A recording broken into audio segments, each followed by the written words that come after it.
আপনার অনেক খাবার আছে ঘরের মাঝে, এই খাবারগুলো আপনি খাবেন, কিন্তু খাইতে কালে আপনার ঘরে হাজারো রকমের খাবার সাজানো গোছানো, ওই ঘরের কোনায় যদি একটা ছোট্ট বাঘ রেখে দেওয়া হয়, খাবার চলবে?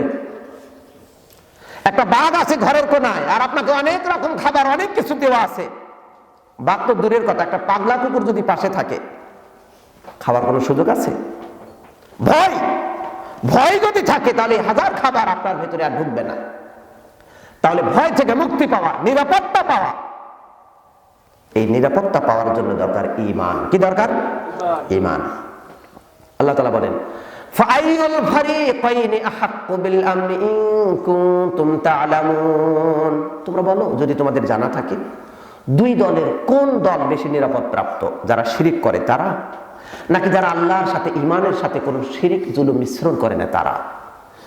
আল্লাযীনা আমানু ওয়া লাম ইয়ালবিসু ঈমানাহুম বিযুলম উলাইকা লাহুমুল আমনু ওয়া হুম মুহতাদুন। যারা ঈমান এনেছে এবং ঈমানের সাথে কোনো জুলুম শিরক মিশ্রণ করেনি, তারাই হলো নিরাপত্তা প্রাপ্ত, তারাই হেদায়েত প্রাপ্ত। বলি সুবহানাল্লাহ। সুতরাং আপনার জীবনের নিরাপত্তা ঈমানের মাধ্যমে আপনি পাবেন।